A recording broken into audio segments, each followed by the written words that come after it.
Hey, thank you guys so much for stopping by again. This is Tyzilla83, and I'm kicking off, well, I've already kicked off the SEC West with my last video, but this is the second video for the SEC West, containing teams inside our ranked number 5 and number 4. Obviously, the LSU Tigers, I'm going to put at the number 5 spot in the SEC West. Now, at number 7, we had Mississippi State. At number 6, we had Texas A&M. So here we go with number 5, the LSU Tigers and the Ole Miss Rebels at 5 and 4. And this wasn't easy. This wasn't a easy place to rank these guys because LSU, in all honesty, have what it takes to be competitive in the SEC West. Obviously, the talent that these guys have put together. You look at guys like their running back, who I have as their MVP, Leonard Fournette, who rushed for over 1,000 yards, averaged over 5 yards a carry, double-digit touchdowns. They have wide receiver Malachi Dupree, young newcomer Kevin Tolliver. This team is loaded with good young talent, and what's crazy is these guys are here for the next, at least 2 more seasons, 2-3 more seasons, and that's incredible. When you look at the 2015 schedule for these guys, it is interesting because early on, LSU looks like they could really turn some heads because they start out against McNeese State, and then they're going to go on the road to play Mississippi State. Right there, they should be, boom, 2-0. And they're already ranked. They're already top 20. And then they're going to go, they're going to host Auburn. They're going to go to Syracuse. This team, other than Auburn, could really start this season off pretty damn strong. The month of October, they could completely go undefeated. I'm not buying into South Carolina. I don't think South Carolina is better than LSU. I think LSU beats them at South Carolina. I think they, when they host Florida, they win there. They're going to beat Western Kentucky. Right there and then, this team could be a 1 or 2 loss team by the time they get into November, meaning a big time game in at Alabama. On November 7th, Alabama, who obviously last year was the SEC champs.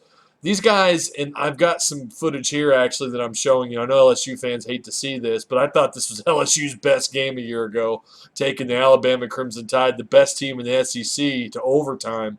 I was really impressed by LSU in this game, and I thought if they played like that the rest of the year, they wouldn't lose another game. Obviously, I was wrong, but when you factor in the month, everything leading up to November, it gets difficult for the LSU Tigers. They're going to have to go to, like I said, November 7th at Alabama. They're going to host the red-hot Razorbacks. They're going to go to the Ole Miss Rebels, and then they're going to host the Texas A&M Aggies. That is tough. That is one of the toughest November schedules in college football. Even if by that point Arkansas and Ole Miss aren't ranked, which is highly unlikely that both of them aren't ranked, that's still tough. A&M, who I have at 6th in the SEC West, is a team that could be anybody's guess this year as far as how good they're going to be. Let's take a look. So I had their most valuable player, Mr. Leonard Fournette, who was a freshman last year. He was a beast.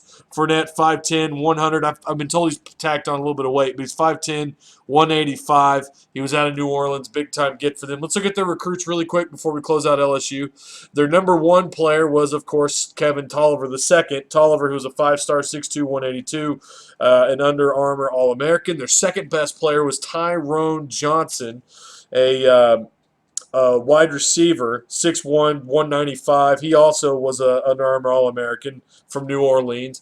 Their third best player was Arden Key.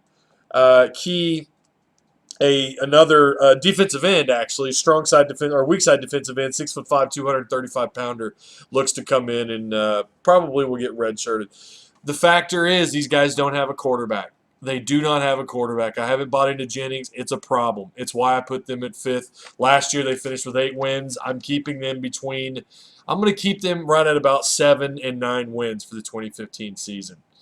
So that one's going to be tough. All right.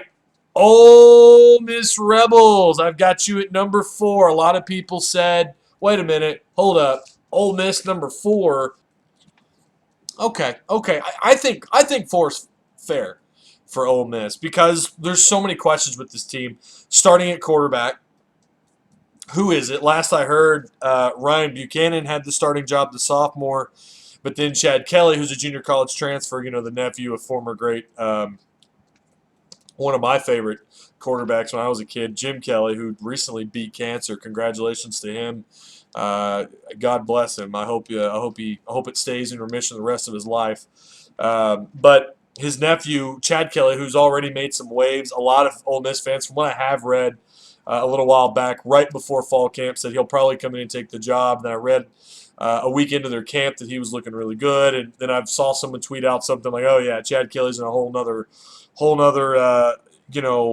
he's in a whole nother classification of quarterback compared to Ryan, in terms of being a better quarterback than Ryan Buchanan." So we still don't really know, but I have a feeling Chad Kelly is this team's best recruit coming out of 2015. Let's go into what I do with all my videos. Who's their MVP? Who's the guy to watch? I would have put Laquan Treadwell had he not hadn't been injured. Let's go. Let's talk about what Laquan Treadwell did last year before he got hurt. 49 catches, 48 catches, 632 yards, 5 touchdowns before he got hurt. He's a tall target too. Treadwell, 6'3", 230 pound. He's a big, tall target to throw at, which is good for whichever of these new quarterbacks takes over. But my true MVP of this team is Robert Kimdichie, who is highly recruited coming out of high school. If I remember correctly, he was the #1 recruit. He's just someone who clogs up everything. He requires, I don't know of a team that could absolutely dominate him, play in and play out. He's going to be, after this junior season, assuming he stays healthy and all that, God willing, he stays healthy. Could be a guy who's highly looked at in the NFL draft for the 2016 draft. And the same could be said about Laquan Treadwell, assuming he comes back from his injury okay. Let's talk about the recruits. Yeah, another great recruiting year. We know about Chad Kelly, a guy who probably will be the starter, a 3-star junior college transfer who is not exactly one of the taller quarterbacks, but he's absolutely a guy who could get the job done, standing at about 6 foot, 210 pounds. Next up is DeMarcus Lodge. DeMarcus Lodge, who is pretty highly recruited, 6'3", 190-pound, 4-star wide receiver from Texas. And then up next was Van Jefferson, another 4-star, 6'2", 185. These are two receivers and a quarterback that could build on one another in the next 2 years. So we'll have to wait and see what happens there.